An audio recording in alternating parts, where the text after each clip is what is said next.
Welcome to the Olympic edizione of the Penalty Loopy podcast, where we talk about all races and everything around the biathlon competizione from the 2026 Olympics in Antholz, Italy.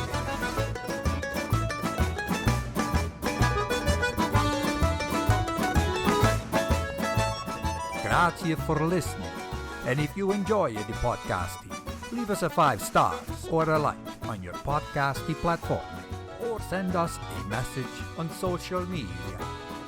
Ciao, everybody.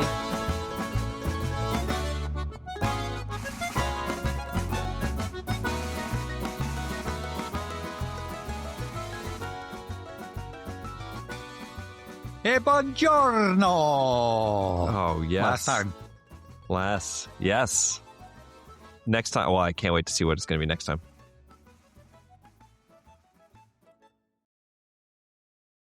Boring old same thing as before. No, I don't think so. We can't go back to the before times. Okay. Mm-hmm. Yep. How you doing, man? Pretty good. I had a little bit of medical adventures last week. Mm-hmm. Yes. So part of the reason why we're a bit delayed, but all is good now again. So yeah, and just so all of our listeners who love you so much will know that this is not because there's something horribly wrong. This is just just things that happen as we exist as human beings. So yeah. So it's. I was actually wondering if it's something that I would bring up, but maybe it's a little too. Like, I don't care, but no, it doesn't really matter. No. Yeah, it was. So anyway, it was but you are just fine. You don't need to worry about you at all. Yep. Still good to go for Oslo. Yeah, well, which we got approval for. That's a good thing because I had a flight booked. Yeah, exactly. Now I can finally book my flight from Amsterdam to. Well, we leave Oslo. in 2 weeks, so you better do it. Yeah, I know. I think that's not as hard to find a good flight for. No, yeah, I think we'll be just fine. And I don't know if we talked about this before, but we'll be joined by a VIP. My father will be there, and we will make sure that we get some of his input. He will be attending all of the events, and I kind of feel like you were avoiding the question when I said, "Did he get a press pass yet?" He did not get a press pass. No, he did not get a press pass. He will be in the stands. We have tickets for him in the stands, and maybe King Harald can move over a little bit and make room for him. You know what's funny is that I think that my dad would have a great time just chatting with him. I think I have a feeling King Harald would have a good time too. I think so. So I'm excited to hear what he has to say. He's going to hopefully get a chance to meet his hometown hero, Deidre Irwin. Of course, we talked about how they are from towns that are very tiny and within 20 minutes of each other. So that'll be exciting. I just have this picture of you and I at the exit, looking at our watches, thinking, "My God, is he ever going to come with us?" Talking to all these athletes and stuff. They'll just be sitting there chatting up a storm. Yeah, about everything except for the. Are you going to just mic them up, or? That'd be a great idea, right? Yeah. We should do this. We should do it. Mic them up during the race and just pull clips, because I'm sure we can get away with that, just because it'll just be him cheering during the race. It'll be great. So that's coming up soon, and then we also are breaking some news here, and I don't know. He posted it, I think. Well, never mind. I won't say it then, because I don't think he's actually posted it online. So just kidding. Not breaking any news. Nope. And cliffhanger. Yeah, it's really not. It's not that exciting, except for a handful of people. But okay. Yeah. But looking forward to meeting up with a few old friends when we get there, and yeah, it's coming up very soon. I'm getting very excited. I have a countdown on my phone, and I look at it every day. It's not like it's counting down any faster, but I still look at it every day. Maybe you can show me a picture of it sometimes. Yes, I certainly will. Have I done that already? I'm sure I have. No, it's just more because we have the renovations going on here, and then I had my medical stuff last week that it's kind of been on the back burner a little bit. And then I was thinking, it's 3 more weeks. And then I looked at the calendar. I'm like, no, it's 2 more weeks. 2 more weeks. Yeah. Yeah, 2 weeks from tomorrow, I get on the plane. Anyway, that's enough travel talk. I don't think anyone needs to hear the exact details of my travel plans. So it's been about a week since the Olympics, and there's been some news. Just wanted to run through a couple quick things. Does that sound good? Oh, yeah. Yep. So biggest thing is Tommaso Giacomel is out for the rest of the season. He pulled out of the mass start on Saturday or was on a Friday. He was having we didn't know why at the time. And he was leading the race after the second shooting, and then we saw him skiing very slowly and then skiing off to the side.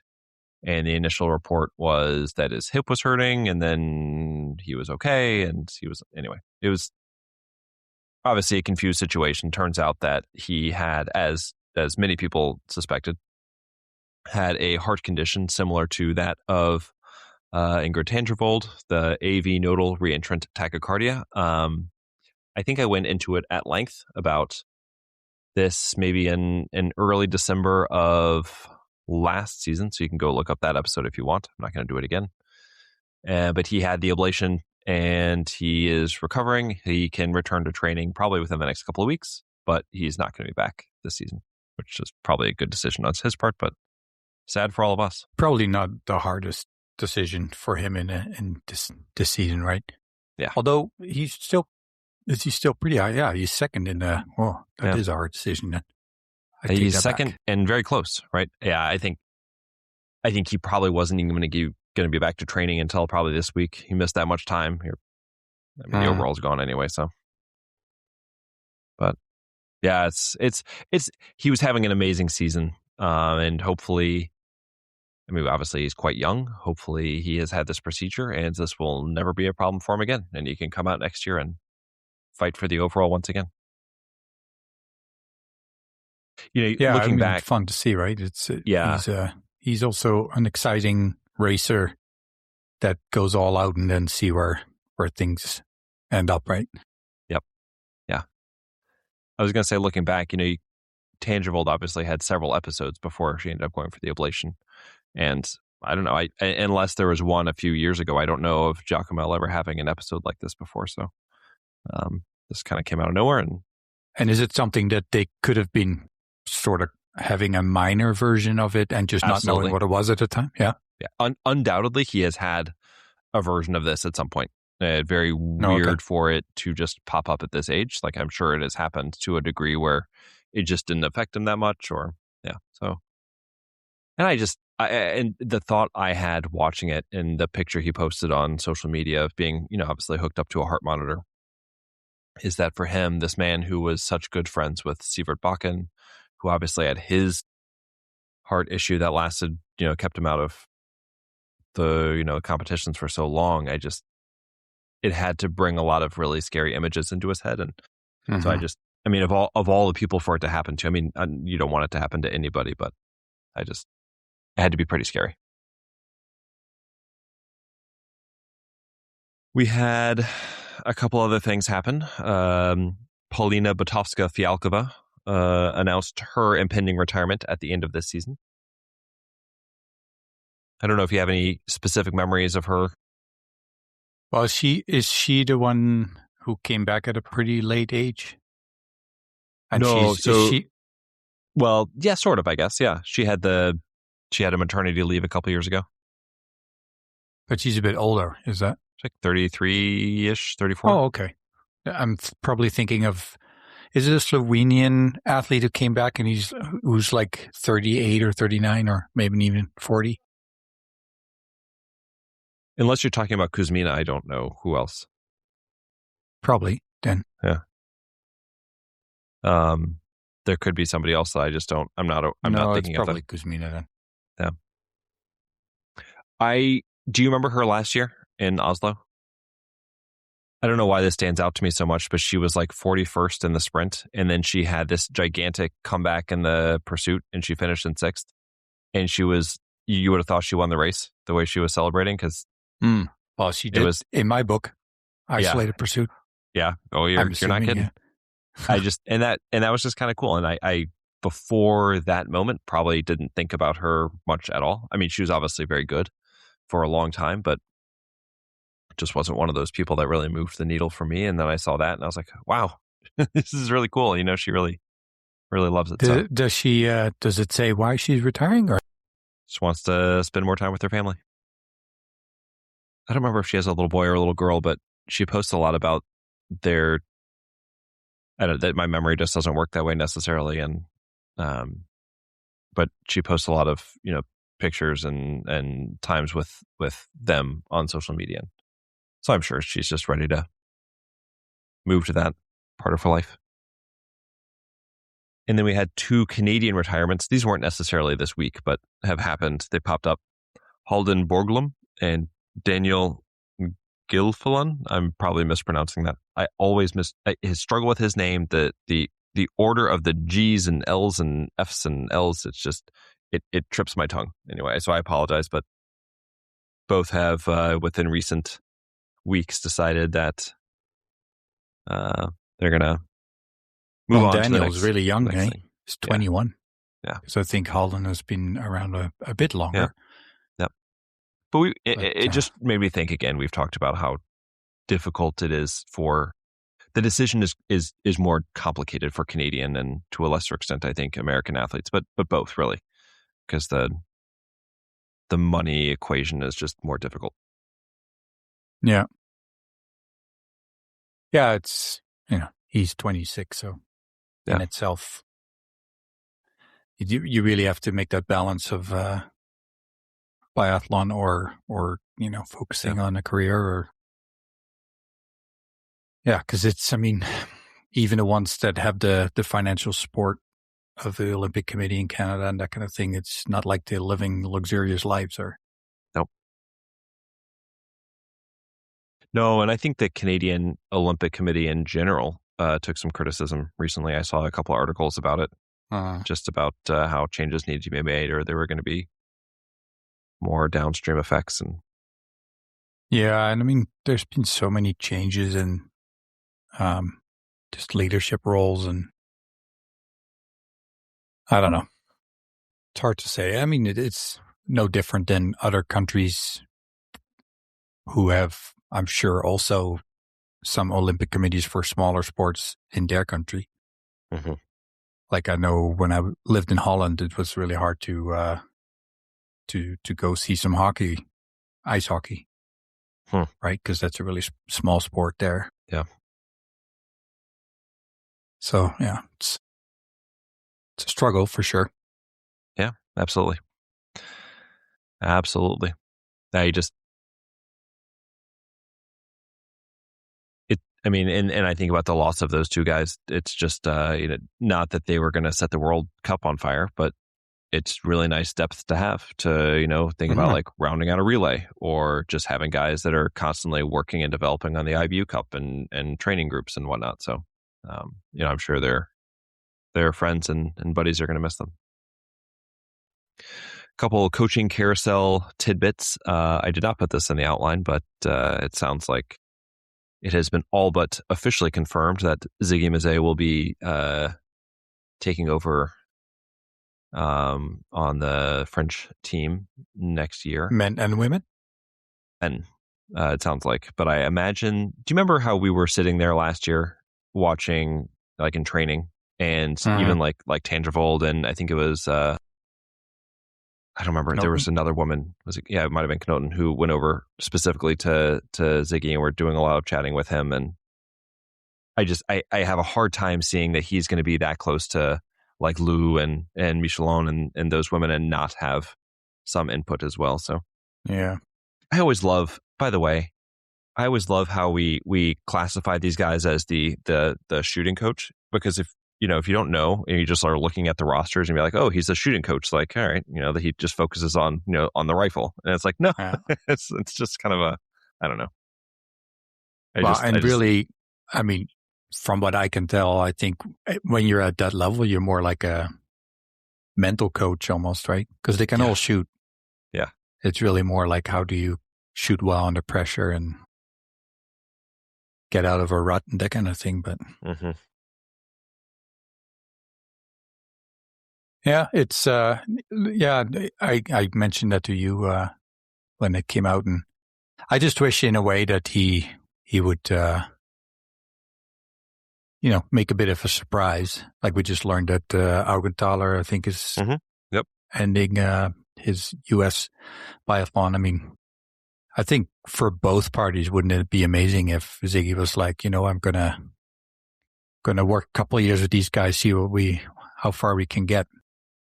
Yeah, taking Campbell to the there's top. a lot of logistics and everything. I get that, and I'm sure financially it would be less attractive. I have no idea if he makes a ton of money or if he makes maybe the most of the coaches, but still not, a pretty average salary. I have no idea.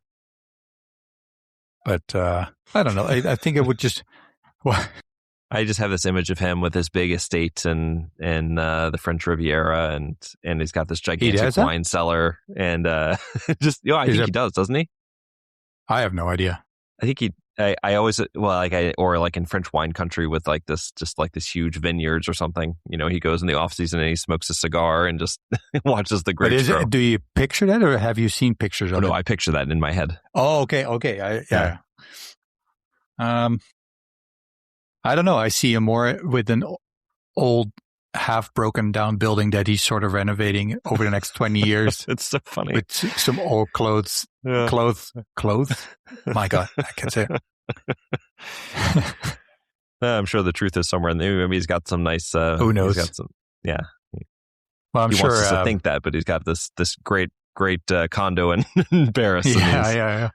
Living the. No, I think Perrault is probably. Oh yeah. Happy with that. Well, that's what I was going to ask. Are we? Yeah, obviously he coached Fourcade. He coached the Beauboys. Oh, good gracious! We're recording late at night, and both of our tongues seem to have failed us. Johannes Intarje, is he going to coach Eric Perrault too? And it's really funny that you say that, because he was coach of the French team and then coach of the Norwegian team. Yet you name specific individuals, which I think is a good representation of his coaching style. But that's just based on very limited observation. But I think most people would connect those dots, right? It's just, but anyway. And they've had some issues too on the men's side with coaching, right? Well, yeah, I think it's fair to say. Okay. Well, right, because was it a couple of years ago that that Jacqueline and QFM were like openly like in interviews talking about their coaching? Let's just say there was an unhappiness, I think. But, that's what my chuckling was about. At least the women's side is very stable and without any drama free. Yeah. Mm-hmm. Yep. As Christoph always says it, the biathlon stats for those of you on social media, the French are the French, and they always keep us entertained. Petit peu de drama. Yep. You mentioned Augenthaler is stepping away from the American squad, which I'll be totally honest about as somebody who has been an American obviously all these years and closely followed the team. I definitely have mixed feelings about, and just looking at the competitiveness, you can definitely see the team making major strides. I think the U.S. men the team as a whole has had their best run over the last couple of years. You can, just the relay results themselves speak for it. It's clearly just the best couple of years of relay results we've ever seen. Campbell Wright is an exceptional athlete, but obviously moving to the United States and training with Augenthaler definitely boosted his level. He has 3 podiums. I'm impressed with how, after Susan Dunkley and then Claire Egan left or retired, how well they've been performing. Like, I'm sure there was a bit of a dip, but if you look at the numbers, but I think Joanne and the whole team really it's been doing really well. So the recruitment of Lucy Anderson obviously was exceptional. You've seen Chloe Levins having some really good results, and obviously DJ Irwin. So, and then of course there is the other side of that, which is everything that happened with Joanne Reed, and obviously DJ Irwin has made not direct statements, but has implied that she, understands quite clearly what Joanne Reed went through. there was actually a new documentary that came out by a film student, and it was Line of Fire, and you can find it on YouTube, specifically about everything that happened. Came out 2 days ago, I think. Yeah. Yep. And yeah, I'd encourage everyone to go watch it, because to say that Auchenthaler's tenure was not without some controversy, I think, is putting it generously. Yeah, to put in Joanne's words, it was in the line of, if you were not aware of any of this happening, you're not capable. And if you were aware, then you're, what's the word? Complacent? Complicit? Complicit. Mm-hmm. Yeah, I don't know. I just, as we said so many times before, I want to be careful because I don't know a lot of the information or the details, but I'm still a bit surprised that there hasn't been more movement in that Biathlon Canada leadership group. Mm-hmm. Yeah. I think it was very well done. Obviously, it gives a good view on her side of the story, which I think is important because I do feel that even when it all came out, it still felt like she was kind of pushed under the rug. Mm-hmm. And I must say, and I'm sorry, I forgot the lady's name, but I think there was there was an athlete who I believe performed in '89, in the era around '89, went to the Olympics as a biathlete, and that things were happening similar to what Joanne had to go through. Mm-hmm. So and I mean, it wasn't clear to me if it's been going on since then or that it was just multiple periods. But I mean, it's kind of irrelevant because it's just clearly something that didn't go away. And that's, if you consider that was happening in '89 and you think as a society, we hopefully made some strides in the right direction from then. Yeah. Clearly, there's some topics that we haven't really moved forward. Nope. And we think we do sometimes. Yeah. And hopefully, I sincerely hope that this video and also the program that she started in, was it Colorado Ski Club? Mm-hmm. Yep. Will support awareness and create an environment for female athletes to be safe and really perform to their best without having fear of, things that there's really no room for in sport or outside of sport. Completely agree. Could not say it better. And just to make it clear, we of course support all these athletes, and it seems, at least on the surface, from our point of view, that they have cleaned some things up. Anyway, if you guys aren't familiar with this situation, and I'm sure most of you are by now, there's a great Associated Press article from a couple of years ago that you can easily find. And then there is, again, it was at Line of Fire. And I want to mention the director's name. His name is Cameron Kierkegaard. And again, he's a film student and definitely put a lot of thought and effort into this project. So I definitely encourage everyone to go and check it out. It's on YouTube.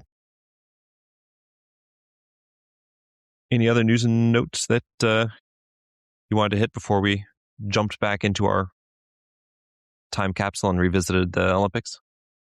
There was one, I was listening to the Extra Runde podcast, and Michael Reusch has brought out a podcast, I think a 6th episode.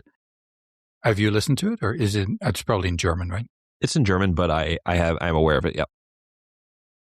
I haven't listened to it yet, but for those able to speak German, I don't know. Our podcast already at a point that you can have a AI voice read it out in English, or I don't know if you can have AI voice read it in English. I'm sure you could, but I do know that you can if you download it and upload it to AI, they will give you out a transcript. Yeah.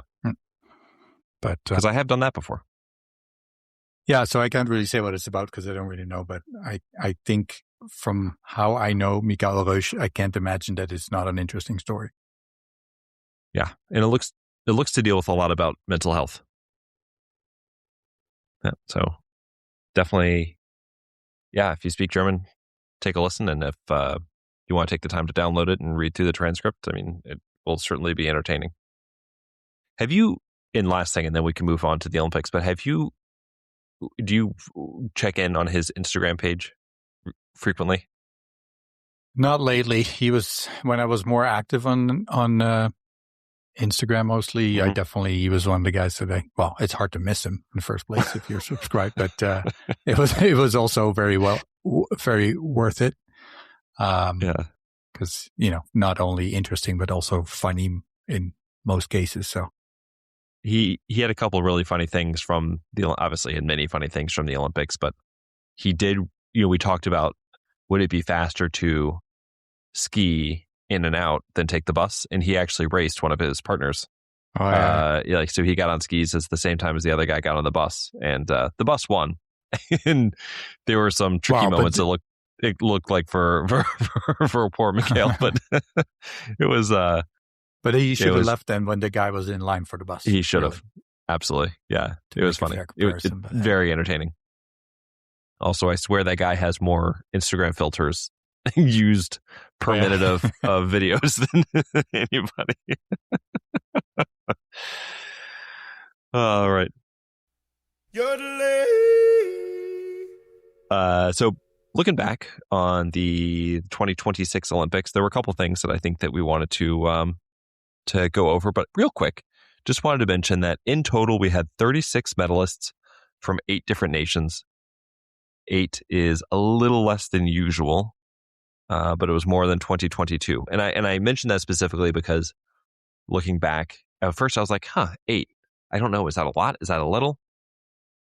And it's more than 2022. Also in 2022, there was Belarus and Russia who were competing, who obviously were not there this year.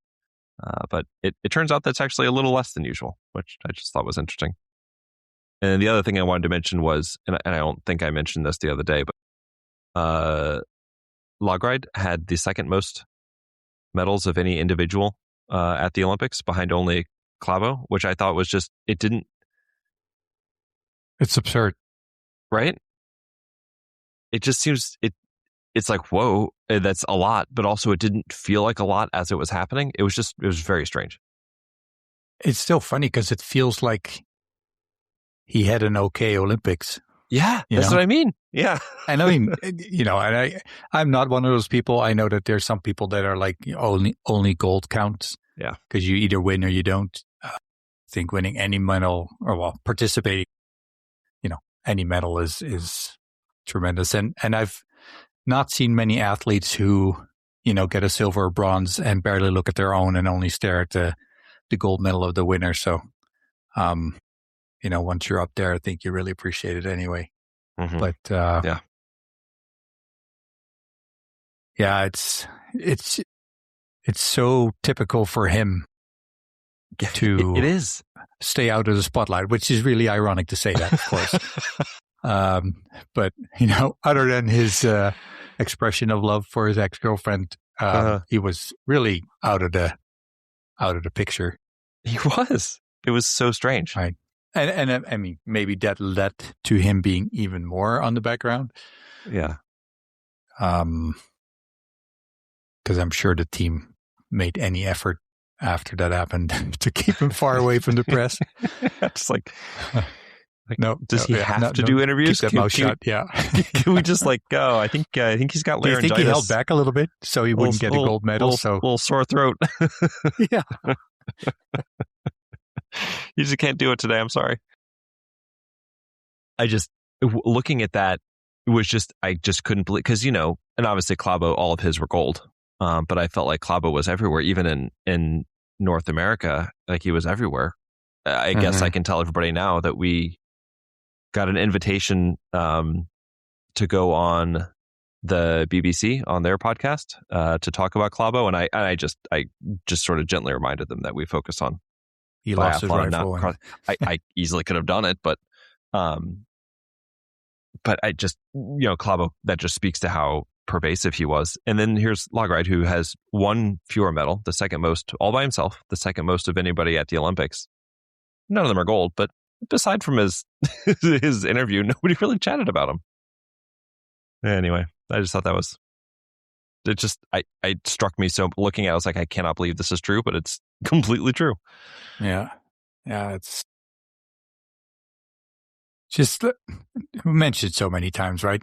A bad race for him is still often a top 10, if not a top 6. Yeah, it is. And you're exactly right. It just felt like, it was pretty good. And there he was, third, second, he just keeps piling up the medals. Yeah.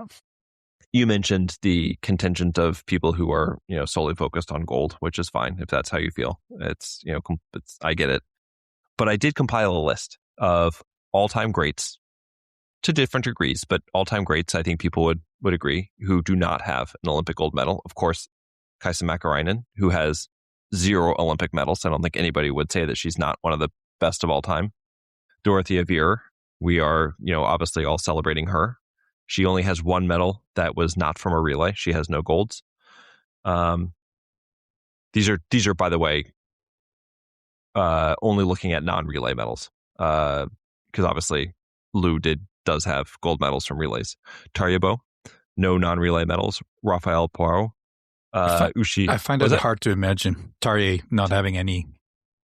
Yeah. Nico Gross, Martina Beck, Tyrell Eckhoff, Gabriela Kukalova. And I could keep going, but I just stopped there because it was enough. Anyway, a lot of people don't have Olympic golds, and I think people care about it right now, but I think, in 10, 20 years, when we look back at Lou Jean Monod's career, nobody's going to care. Nobody's going to be like, wow, she doesn't have any golds. We can't talk about her as, and I don't know. I just don't think it's going to matter, especially if she goes to the 2020 or the 2030 Olympics, and let's say she wins 3 or 4 more medals and ends up at like 7 or 8 for her career. I don't think, if none of them are gold, nobody's going to make a big deal about it. Yeah. Well, somebody will, she but might. I won't. She might. That's true. But if that's what she's quibbling about, then it's fine. She's doing okay. Yeah. It just makes you realize how incredibly hard it is, right? To go to championships like this, and all of a sudden you're dealing with a super strong group of Bulgarian athletes that you didn't really take into account when you were thinking of your toughest competition, and you never know. I was disappointed for the Italian group because, you see often that the home nation, I don't know if it's just that they can train more in the new event or new event locations and stuff, but of course that didn't really apply to biathlon. It's not like they had a bad championship overall, but probably less than what I would hope for, especially with Doro doing quite well this season and obviously retiring right after, and Giacomel with his wins already this season. And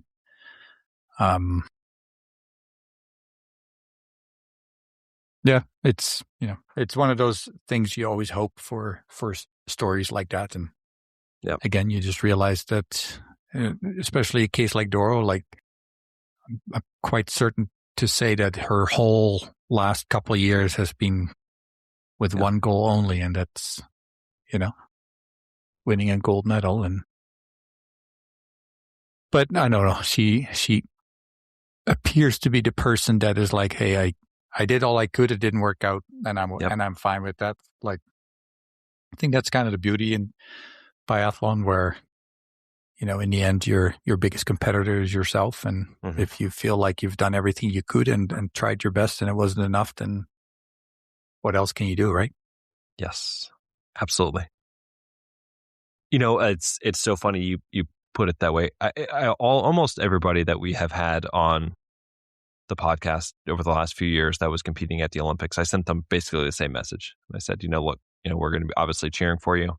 And I said, to all of them, obviously we hope that you come home with a whole pile of medals, but really what we hope for more than anything else is by the time you leave is that you feel like you are really happy with the performance you put forth. And if that brings medals, which we sincerely hope, great. If it means that you didn't, but you still are really happy with your races, then that's the ultimate goal. And it was really interesting how many responded, in as far as I could tell, very sincerely, like, yeah, that's exactly what I want. And I look at what Doro, the way she sounded at the end of the Olympics, when she gave that little talk to the fans, and that's the impression I got, was she was like, you know what, I didn't come home with a medal, but she got, well, I guess she did the mixed relay, but she had that amazing race in the pursuit, which like almost was right. And do you remember this? This is one of the first things that we talked about on the pod all those years ago, was about Vera and her pursuit comebacks. You did this big research on it. And looking back, I was like, you know what? That's just perfect. That just makes me. She didn't get a medal for it, but that is one of those. That's what a champion does, right? You go out there and it doesn't matter. Very, very, very little chance that she was going to get a medal, but she still went out there and fought for every single spot. You did a really cool thing. You put together some categories of your thoughts about different athletes or teams or whatnot, and you categorize them by the Olympic rings. So did you have some? Do you want to share your thinking here? What your project was? Yeah, it was based on the stories I was thinking of, just kind of grouping them a little bit, and then I really felt like there were some bad stories and sad stories, so both kind of a negative way, but in some cases just you wish it wouldn't have happened. In other cases, it was just like really unfortunate. And then some outliers, both sides of the story. So those are the two outer rings. And then in the center at the top is the top performers. So, take us through it.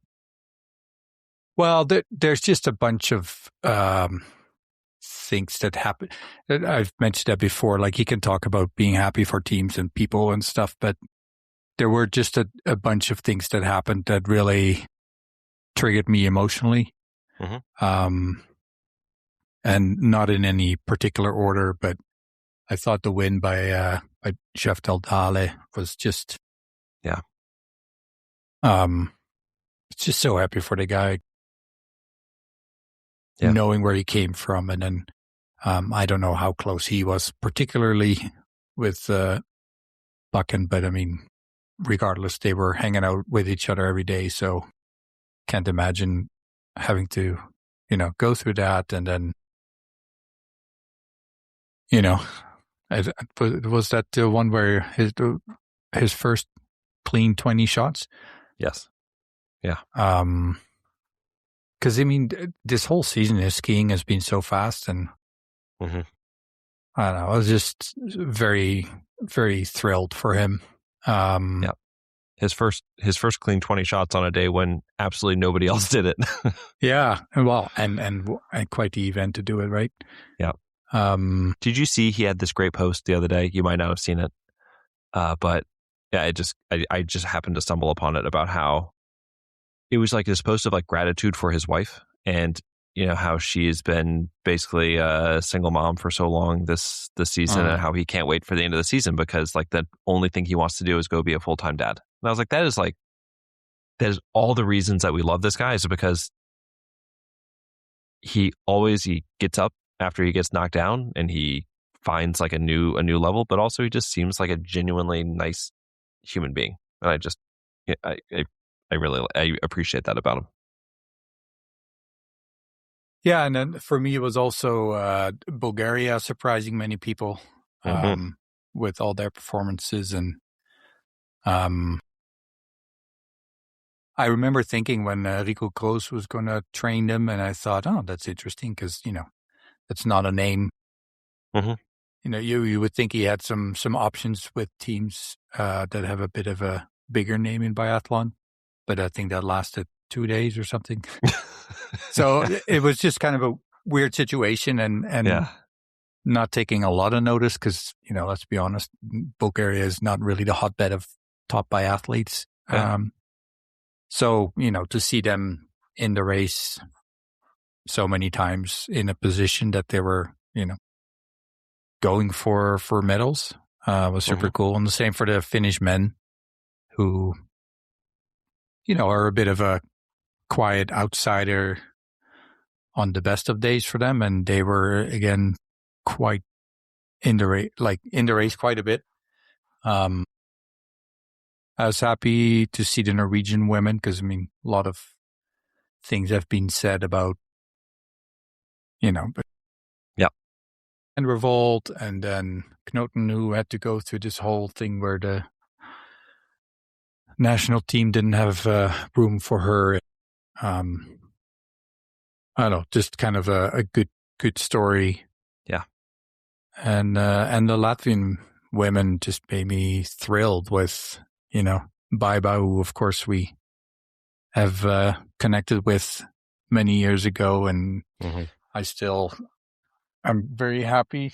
I'm looking over my shoulder, but to have her bib hanging on my wall here and to see her, and she's always been one of those athletes that, being such a fast skier, that if the shooting would work really well one day, that she'd be right up there. And then to see her at, a more veteran age, I guess, if we call it that, and then to combine with a very young athlete that she seems to connect with really well, as you've mentioned before. Was it the mixed relay where they handed over in a really good position after the women? The women's relay. Or the women's relay, sorry. Yeah. So anyway, first. That was first. Yeah. Well, yeah, exactly. Yeah. So that was, I don't know. It's probably something I should have saved so we could make an easy transition to the youth and junior world championships. But no, I think that was perfect. No, it was just cool to see, and and not to take anything away from all the other great things we've seen, but those were just a couple of things that popped in my head where I was just, during the Olympics, just really exciting to see. Totally agree. I would. Those were all events, and some of them not even medal events or medal moments, right? I think Baiba and Stervolfa, their great performances didn't end up in medals, but I still think that they're going to come home from the Olympics being like, that was awesome. I think back to talk about doing the best you can do, right? Yeah, exactly. They were in first place when they handed off, and look, it just, what else can you do? Yeah, exactly. I mean, so the depth wasn't there. I think Volfa has the best women's finish in Latvian biathlon history now, when she finished, I think it was 11th in the pursuit, and I think did she break her mom's own record or Baiba's record? Regardless, they both are very, very high up there. And so that was obviously a fun thing. And you mentioned earlier, we obviously have a personal connection with her as well. So that was the Polish women. In the mass start. Yep. Oli Hiedensalo and his tremendous start to the games with that great shooting and the fourth place finish in the individual. I was really happy for him, and especially because he seems so happy with it. Oftentimes we see fourth place finishers that are very sad because they were so close, but he just was really on top of the world. So that was excellent. You mentioned the Polish women. Would love to know how Tobias feels. It's got to be a really big moment. I really liked seeing Leah Meyer. She shared on Instagram her certificate. I think all Olympians who finish in the top 8 of a race get a certificate or a diploma, and so she shared that and just seemed really excited about having it. And it wasn't a medal, but that was still a really big achievement for her, and she was really excited about it. Oh, and then the other one I was going to mention was Anne Debesch. And having a Danish woman in the mass start is just absolutely stunning. If you would have asked me 4 years ago, I would have been like, whoa, that doesn't, Ukaleq either made a massive leap or I just would have been stunned, but I guess I still am. But, no, it's, and a number of those nations, right? I mean, Belgium was. Yes. Oh, there's another one. Yeah. Maya Klutens, she raced with a stress fracture in her ankle, which is. Oh, you couldn't tell. No. I still have that image of I think they left the stadium in a group of 3 or 4 with, I think Caroline Knotten was in there, and then a German. And, you kind of but you're kind of picturing that when they get to the next interval that maybe Maya is able to hang at the back, like be able to stay with the group. Mm-hmm. But no, she was leading the group and looking super strong. So yeah, magnificent. There's so many good stories. So is that like a stress fracture? Is that something that with a bit of a painkiller, it's not that hard to race with, or like? No, it's not great. Not great. In all honesty, if it was not the Olympics, I don't think she was racing. Also, she probably doesn't get it if the Olympics are coming, because she probably got it from a little bit of overtraining. But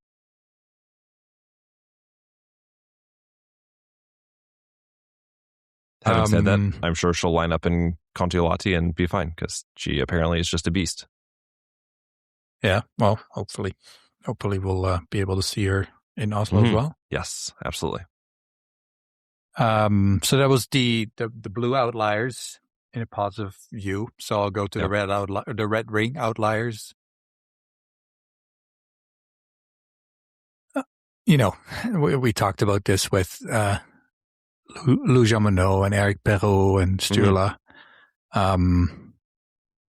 Incredible results, but not what we kind of, you would kind of, if maybe you did, but before the Olympics, if we're going to have a Klæbo on the biathlon side, you would pick Lou and Perrault, and maybe between Perrault and Sturla, that they would,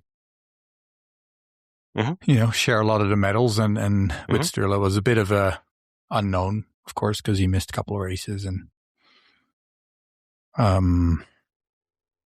so yeah, in that sense, a negative performance just based on the expectations.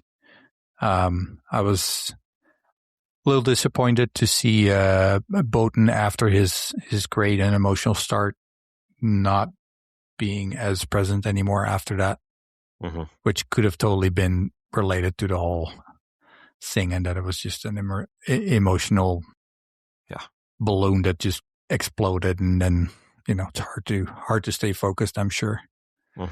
And I think Sweden was disappointing, because we know them as, they may not have a good season after flying by everybody in the first couple of races, but you never know, at a World Championship or an Olympics, they might all of a sudden be there. And then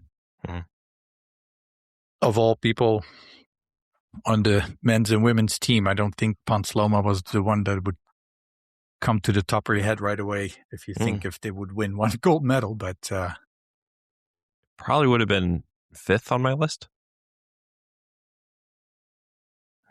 Yeah. And just after how good they had looked in January too, I think they had Elvira won a race, and Hanna won a couple races, and Sebo won a race. So it felt like they were and Magnussen's been good all year. Felt like they were primed, but just wasn't meant to be, apparently. Also, the Austrian women I still picture them in my head as one of the top teams, for example, for a women's relay. Just something is just not working out, it seems. You know where Ziggy should go? Yeah. Should, Although I think, I don't know. go to Austria. Yeah, I mean, that'd be more of a challenge, right? Mm-hmm. And I mean, with Anna, there's the potential for still, I think, could be one of the people going for the yellow bib in a couple of years. Or Yeah, she could just stay healthy for, a year.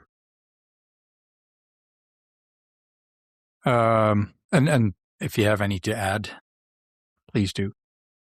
On the sad side, But these are more the negative performances. No, negative. Yeah. I apologize.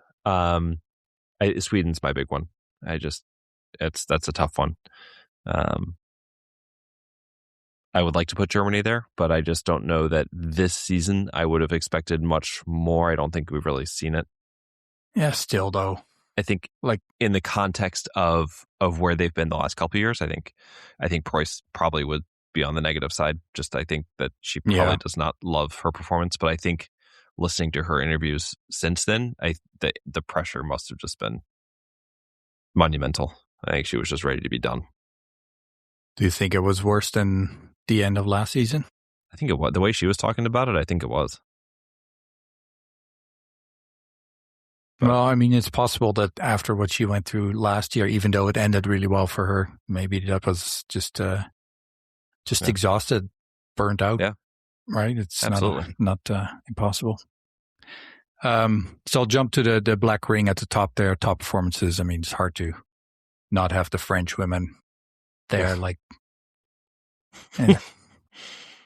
and then knowing that, they were limited to 4, and even though Reza Boucher is obviously not having her best time to have enough good athletes to keep her off the roster in a couple of races, that tells you something, I think, and including some other people that weren't able to race that could have gone for medals. So, and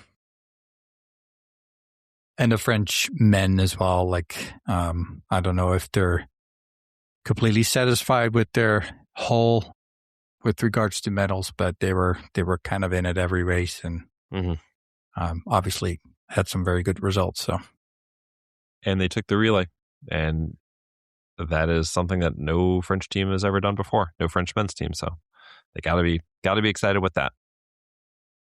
And I think Jacqueline, especially, he got his bronze, and he clearly was feeling like that was the best gold medal he ever had. And Quentin Fiume definitely was. It felt like he was honestly, I felt like he was never dead. If he was in 29th place, I was like, maybe he could come back. Yeah. he's pretty fast. Yeah.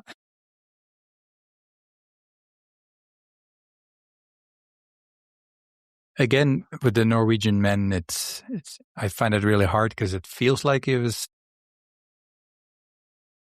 maybe not quite there, but at the same time they were, always in the loop, right?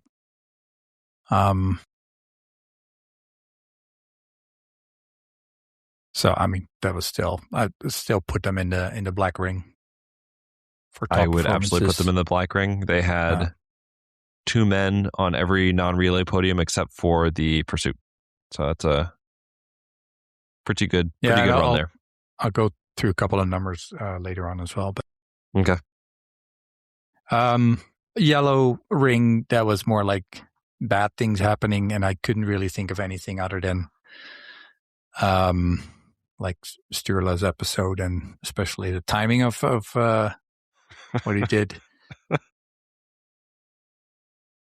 Yeah. I don't know if there was anything else that you thought was bad per se. I don't know if it was bad or sad, but Giacomel's having to pull out of the mass start while leading. Yeah, so that was more. Yeah. I guess sad was more as something that happened, where bad is more like something that could have been avoided, kind of thing. There we go. Bad, Then I would say Sturla. That was it. Yeah. And then for the green, the more sad things, I was feeling very sad for Vogt, another 4th.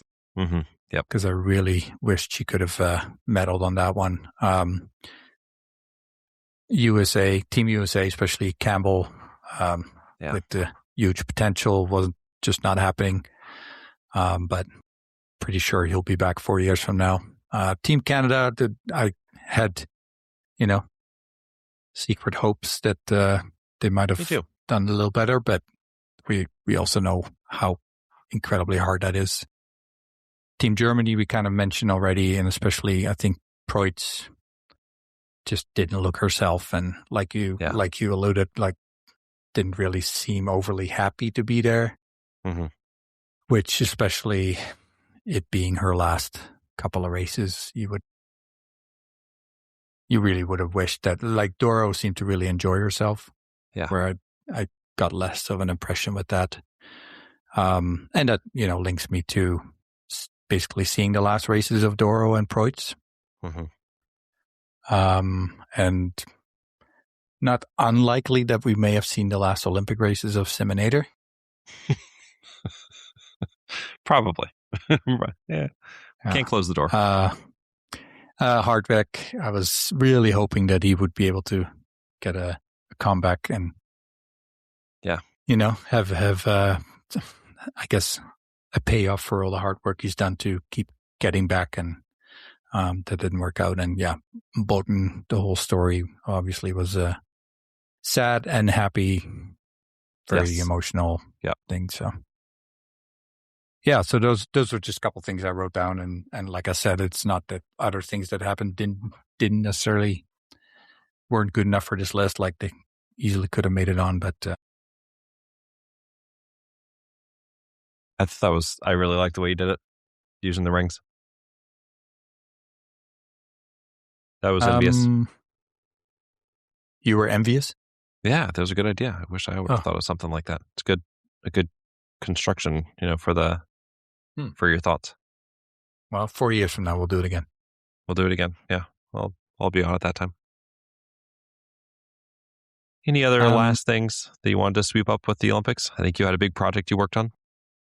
Yeah, so I just looked at just a general idea for performance. I converted all the results into World Cup points, as they would have scored them if it was part of the World Cup.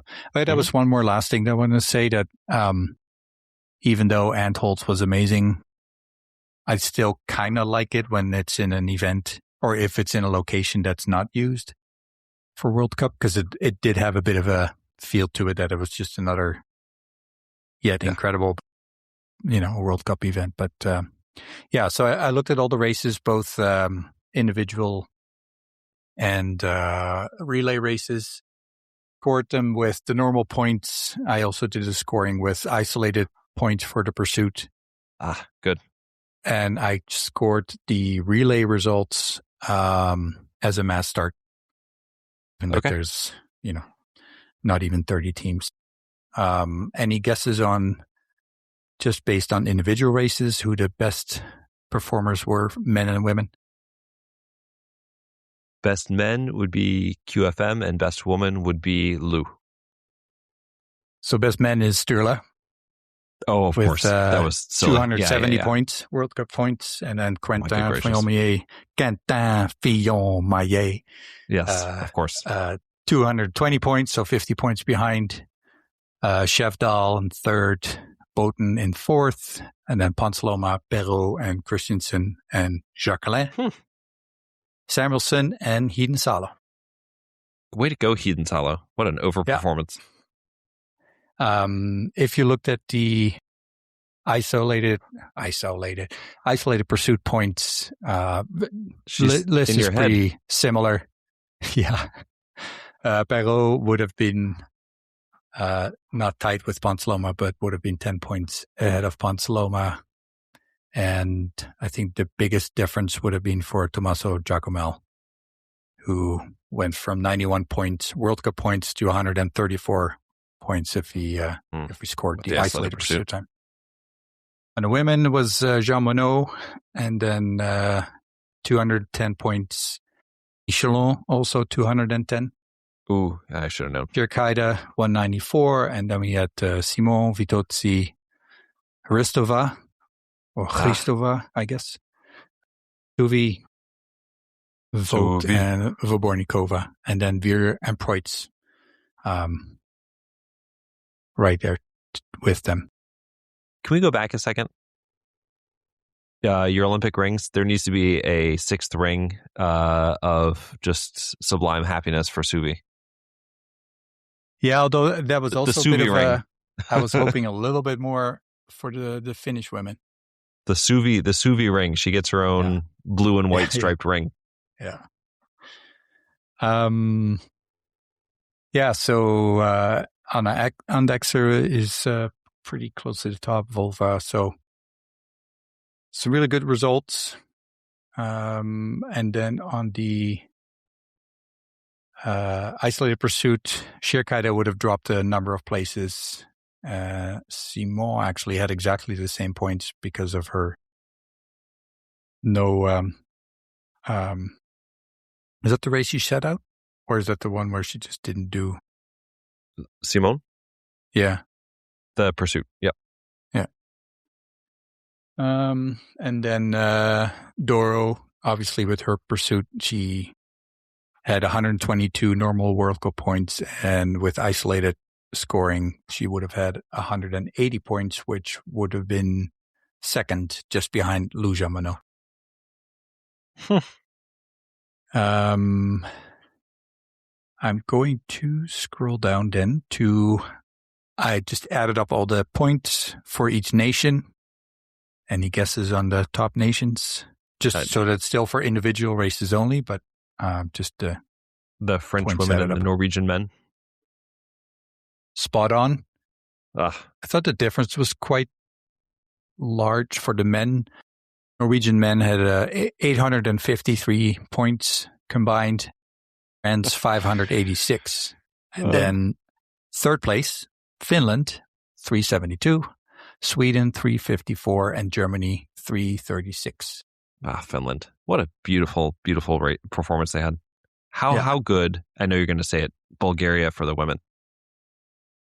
Let's jump over there. So we had France 640, then Norway 397. So big jump. Yeah. It's not surprising. Sweden 391, then Germany, then Italy, and then Bulgaria.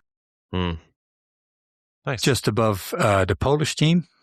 Oh. And then if I looked at the isolated for the men, it really didn't make much of a difference. For the women, Sweden would have been ahead of Norway.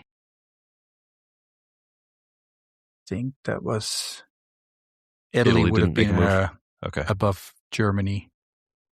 Yeah, I think that was it. Okay. Quickly go over relays for men. The men's relay, women's relay, and the mixed relay combined. Men's 270 points. Then Norway 185, Sweden 180, Germany 160, and Italy 182. And then followed by Czechia, Finland, Poland, Switzerland, and the US. I guess that makes sense. Yeah. And then everything combined, let me quickly see. I had that too. So with normal scoring, France would have had 1,496 points. So that's, the individual points plus the relay points. Followed by Norway, 1,435. And that's men and women combined. Followed by Sweden, Germany, Italy, Finland, Czech Republic, Swiss, Poland, Bulgaria, Ukraine, Slovakia, and then Austria. What number was Finland in there? They are 2, 4, 6th. 6th. Yep. Okay. Yeah, that's fair. And if I would have counted isolated pursuit score, it would have still been France, Norway, Sweden, Germany, Italy, Finland, Czech Republic. So not a lot of changes there. And I think that was it.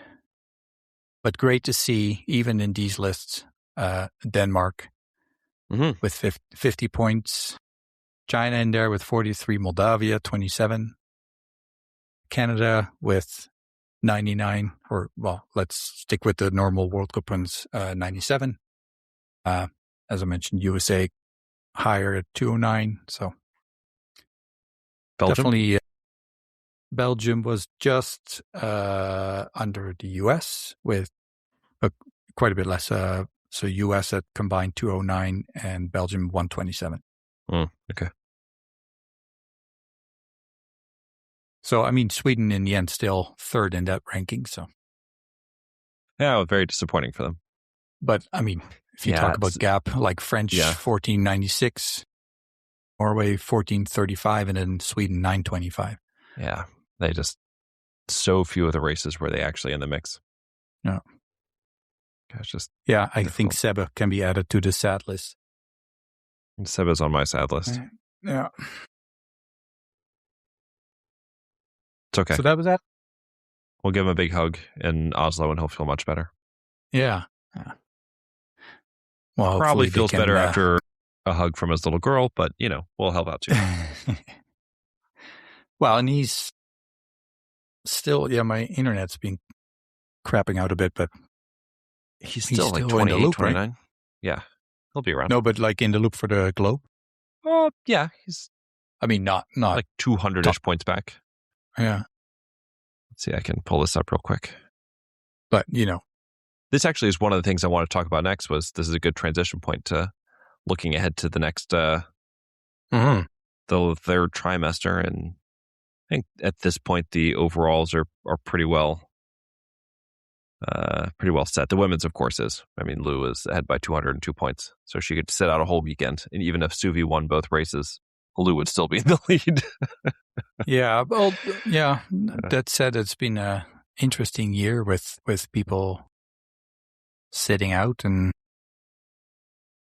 And on the men's side, Perot is at 834. Giacomel, of course, is not racing, but he's at 797. And Samuelson, 668. Boughton is 630. And then there's a jump down to QFM, Dalashkavdal, and Ponsaloma are at 503, 501, and 500. I think they're pretty well out. But I think the other interesting part is, we have someone like Sturla who's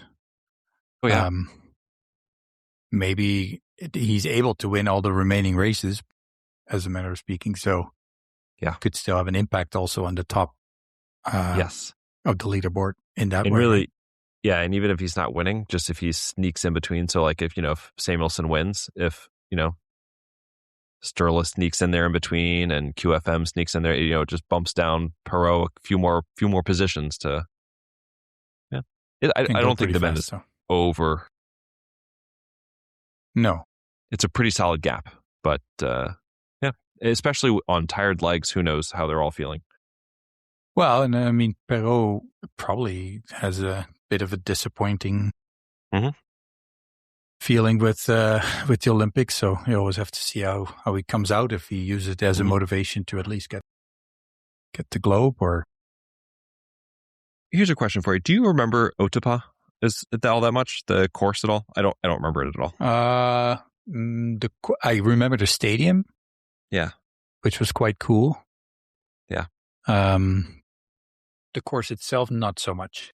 Just wondering about how challenging it is, because whenever I think of Kontiolahti, I always think of that giant climb that feels like it's like a wall that they have to go up. Yeah. And I've been really thinking about how the different athletes are going to feel getting here, because some peaked for the Olympics and they're going to have pretty rapidly decaying form over the next month. Some peaked for the Olympics and are going to be able to maintain that peak. And I just think that wall is going to, especially I think like be the a mass big start. Decider. Yeah, the mass start. Like you can just watch people go almost in reverse. Mm-hmm. I don't think that will be a flat. I don't think that's going to be flat for any athletes. Like the hill in Antholz was, but I do think that will be a moment to watch. The other interesting thing I learned about Kontiolahti while I was doing some reading about it is that the range is the high point. I must have known this at some point, but the range is the high point of the course.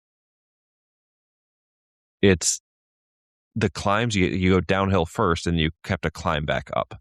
So instead of having like a downhill to rest your legs before, there is no downhill before the range. It's a bit like Canmore. Is that the way Canmore is? Yeah, You basically have a pretty steep hill coming out of the woods, then you have a little bit down, and then you have a long curve with still a climb, and then you have to kind of cross this open area that, if it has wind, which it typically has at least a little bit, is usually against you. So that's also not a easiest entry. Then, of course, the last time the World Cup was there, they had to climb over the shipping container just before the turn into the stadium. So I was thinking about, especially when I was thinking about those tired legs, and there could be some interesting shooting. Mm-hmm. Of course, everyone is going to get there, and the individual, they're going to be, now that I've mentioned it, half the field going, 18 out of 20, and they're all going to be laughing, be like, "Oh, Jordan, you dunderhead! Like, come on, man." I think it will be interesting to see, because I kind of only remember Kotialahti as the first race of the season where it's still dark, and I mean, I can't imagine that it's probably getting dark already again, but it must be still a lot lighter than we're used to, than usual. So that will be,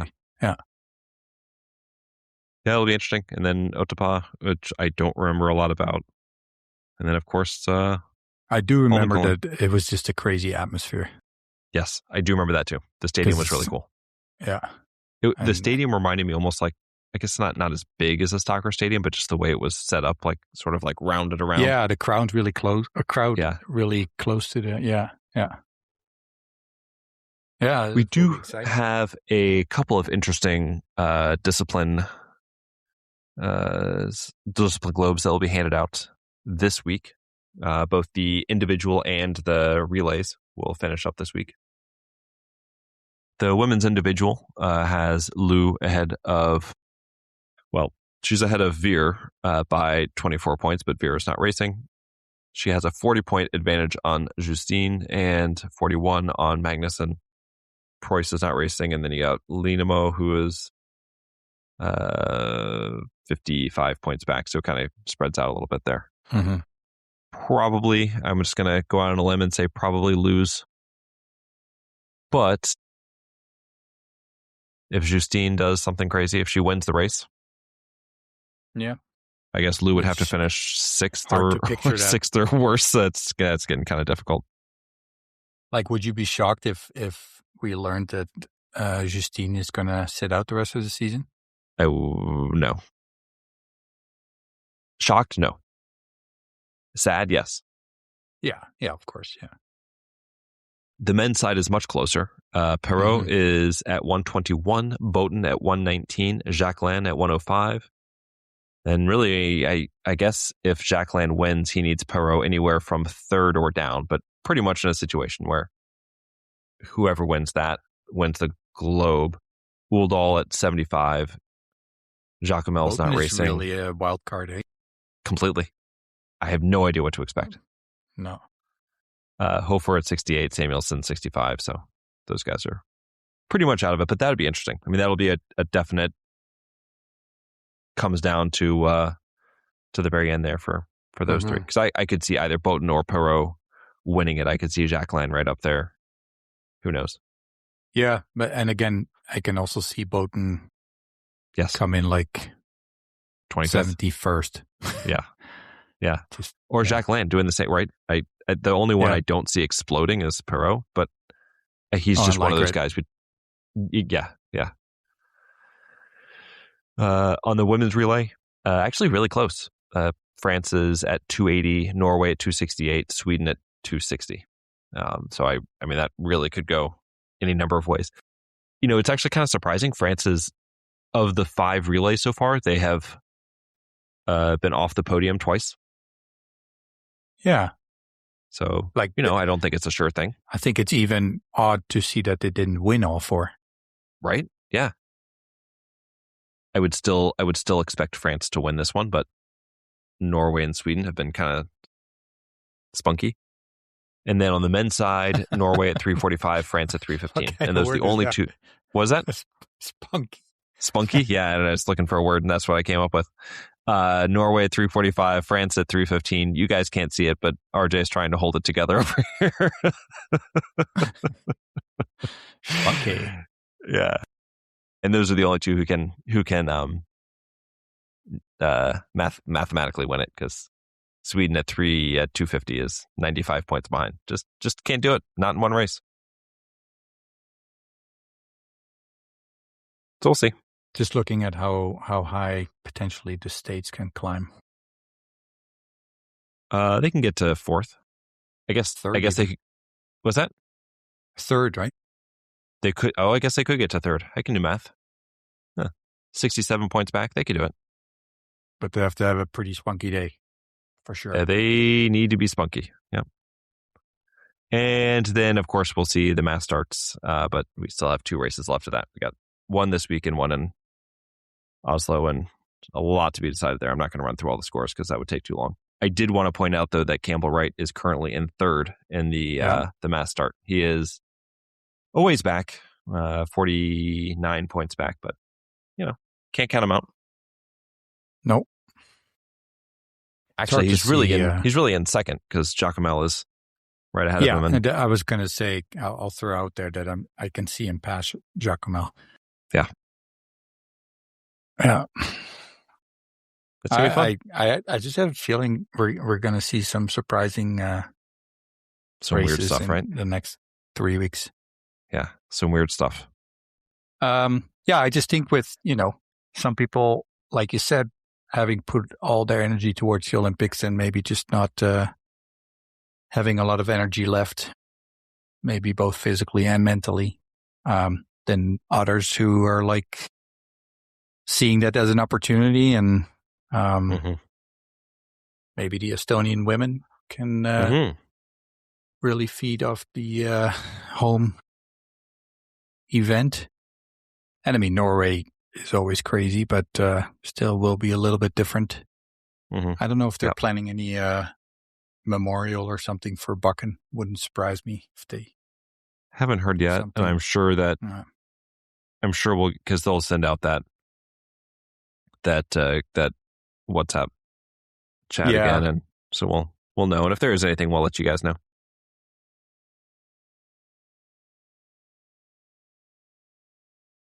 Maybe Suvi. I would love it. Pekin and Kuntialahti. That would be really nice. I would also love, the whole, if the Finnish men could keep up that run, if they could have another really great relay in front of the Finnish crowd, that would be really cool. Is there a mixed relay in Finland? They have the individuals, and then they do mass start on. They do the women's mass start and the men's relay on Saturday, and the women's relay and the men's mass start on Sunday. There's one more mixed relay, right? One more mixed relay. It is. And is there a single mixed as well? Yes, on Sunday in Otava. Oh, okay. So sprint pursuit and then mixed relay day, and then in Oslo there's sprint on Thursday, sprint on Friday, double pursuit on Saturday, double mass start on Sunday. It would be cool to be there. It will be. It will be.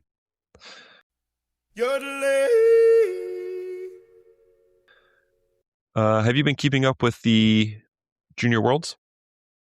I have been watching a tiny bit, and I've been keeping an eye on the results. Yes. The aforementioned Volva won the mixed relay, I believe, today with Latvia. Yes. So, I mean, super excited. Yes. I didn't look into the details to see if she was like the major reason or if she got out in the lead, but she just continues to have some really strong performances. Yeah. Yeah. They also had Losbers came up from the youth team. So he's only 16, but he was racing on the junior team. And he ran one of the legs as well, which still just blows my mind. And then they had Elsa Blydell, who had a really great third leg and got them close to the lead. And then Volfa took them over the top and had a really nice first shoot, just one reload. and then had 2 reloads on the second shoot. But I mean, it was enough to put it away. She was so strong all day, all really. Because they were pretty close, just like a couple of seconds before Norway. Yep. Norway. Yeah. So that's just and this the wild thing is it doesn't feel like a fluke. It's not like they had the one day where they shot clean. They had 15 reloads compared to Norway's 8 and France's 10. And this was not like a weird day. Like this is a totally earned. And this is not necessarily predictive of what will happen in 5-6 years, but there is some definite talent coming up.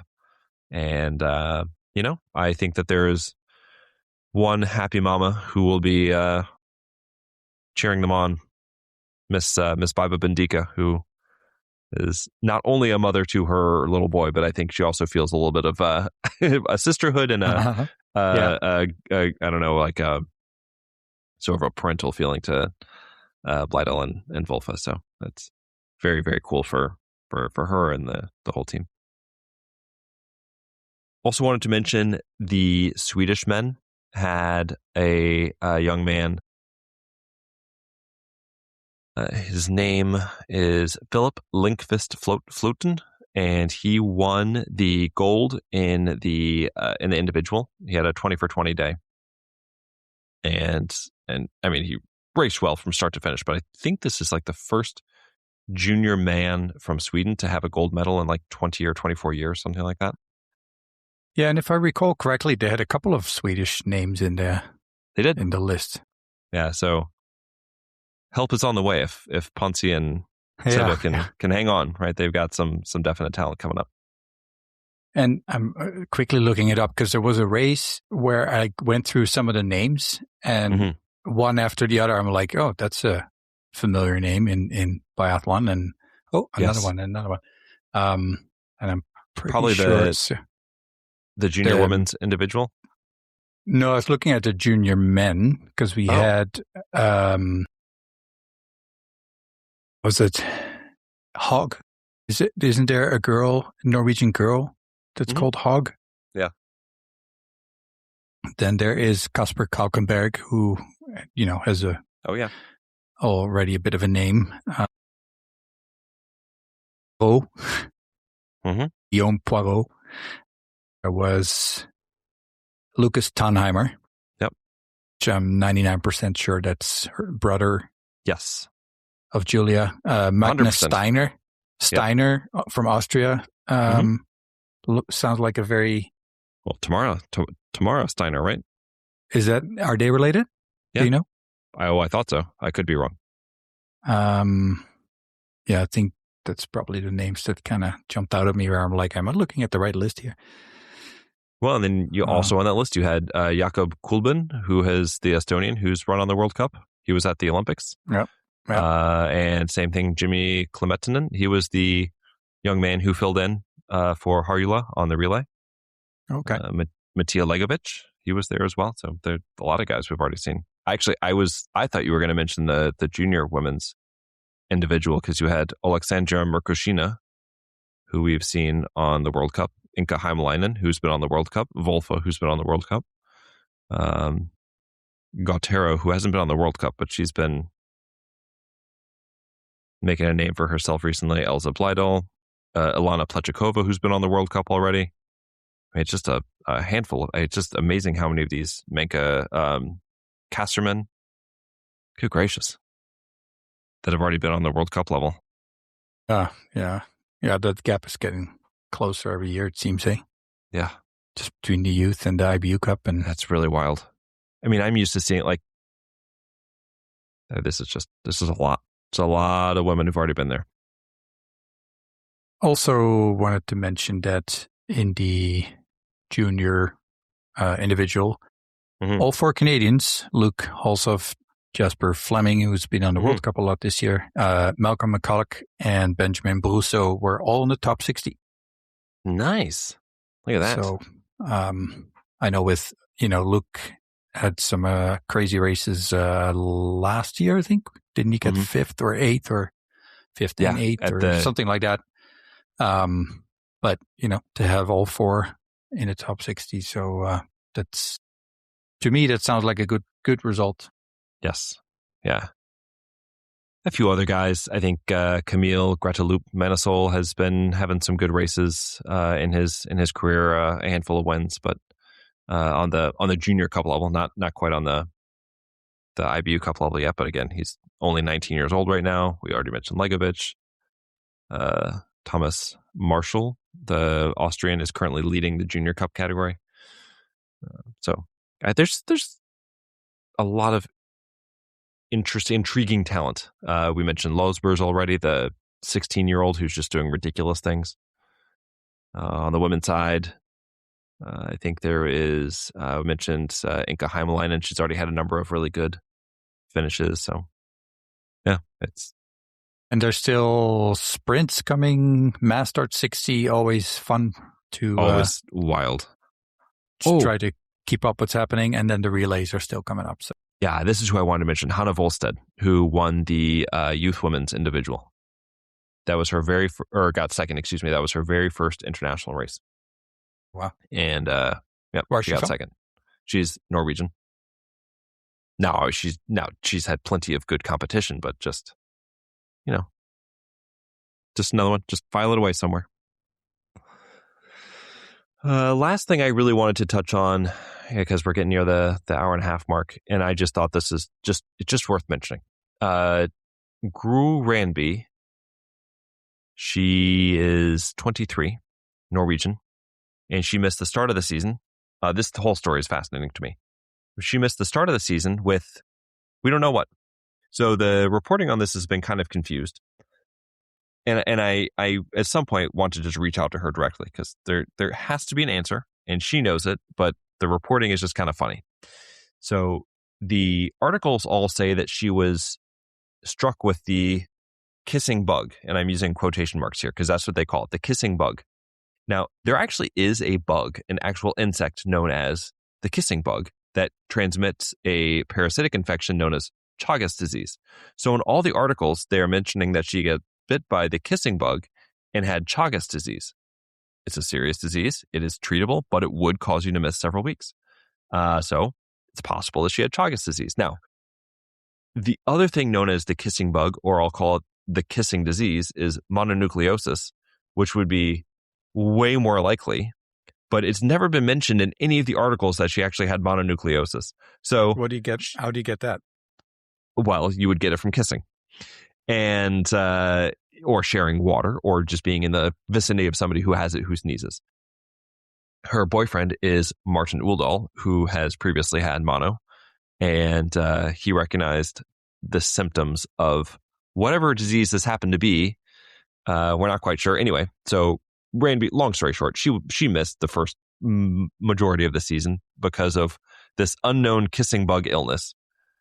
And I have to imagine that this is a pretty much only transmitted in the tropics disease.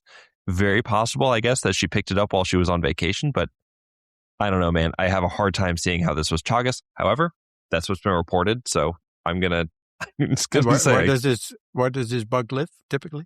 Like in around the equator, like in Central America, and in northern South America. So maybe she was on vacation there and picked it up. I don't know. That she and Martin Uldal would both have Chagas disease really would make news, because that would be very strange. Well, not if they travel together. If they travel together, yeah, that would make sense. Or if she got it on her trip and then kissed with. And then, yeah, exactly, right? Uldal. When they're called the kissing bug, the bug that transmits this, because it only kisses it like bites people on the face. So that's why I guess it's called the kissing. Anyway. I'm very close to getting completely derailed here, so I'm gonna.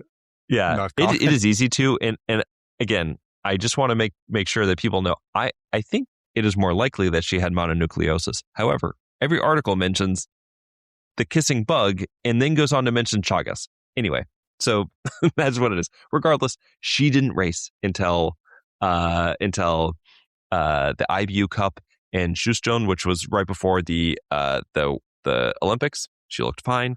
She is on fire now. So her last 3 races, which were in Lake Placid at the IBU Cup, she was second.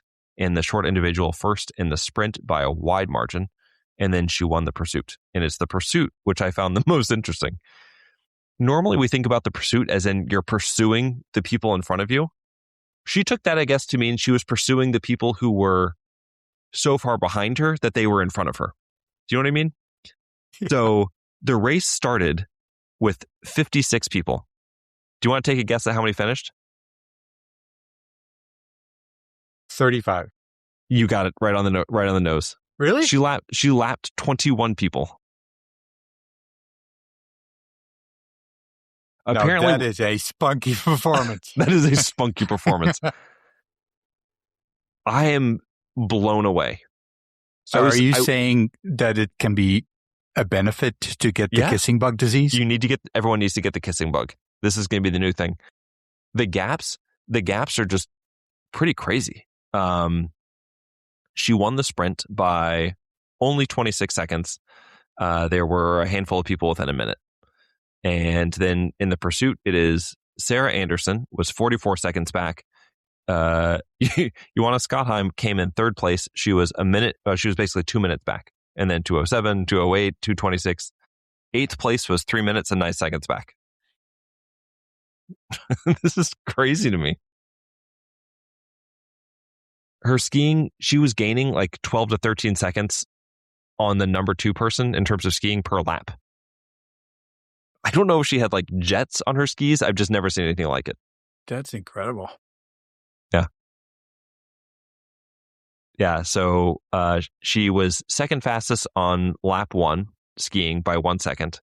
On lap 2, she was faster than Julia Kink by 8.2 seconds. On lap 3, she was faster than Hannah Kabinger by 11.8 seconds. And these are all the second place person, by the way. On lap 4, she was faster than Celia Hanoff, a French woman, by 12 seconds. And on lap 5, when she was so far ahead, she didn't really need to do anything. Where was she? She had the third fastest time. She was 1/2 of a second, so 0.5 seconds slower than Julia Kink. That was when she was way ahead, by the way. Well, but it sounds like she skied in the slipstream most of the race. Most of the race, exactly. It's just How crazy. Is it possible, though, that we cannot watch the races? Right? I know. It's like total really course is time. it that hard to throw a couple of cameras out there? I know. Total course time. Voldaya Galmas-Paulin, who is no slouch, is probably the fastest woman usually on the IBU Cup. Randby was 35 seconds ahead of her. She was 52 seconds ahead of Kink. There were only 5 women within a minute of her. Just one of the most unbelievable performances. And you're right. We didn't get to see it. This is all just numbers. Yeah. That's, when you're talking about promoting a sport. Yeah. Yeah. In a nation where, we can do with a little extra attention. And I mean, granted, there will not be like 500,000 people watching, but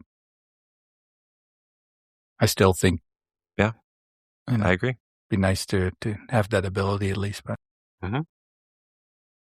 Did you see that Paula Botte only ended in, was it 15th in the pursuit? Mm-hmm. After being 20th in the sprint? Jean Richard? Where was she? In the pursuit, you had Calmat-Poulin in 6, Mangin in 8, Guigona 13, Botte 15, Henaf 20th, Richard 29th. Hannah Kabinger in 12th. Mm-hmm. Yeah, I just can't get over that. I mean, you just scroll through the number of women who only got to the shooting range one time.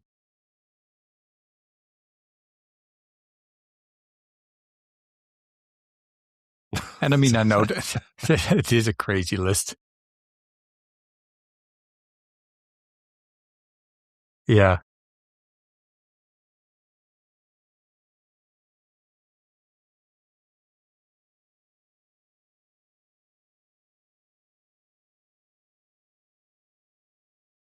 I don't think she'll be loved with a lot of athletes.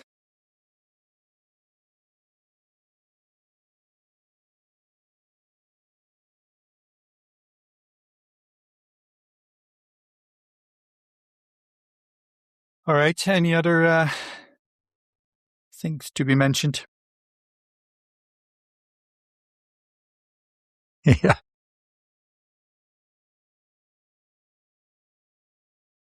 All right. Well, thanks, everybody.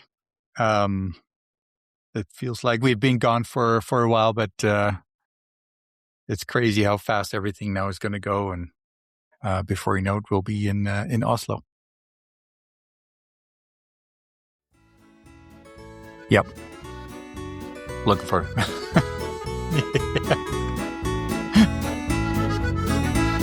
All right. Yeah. Okay. Thanks, everyone.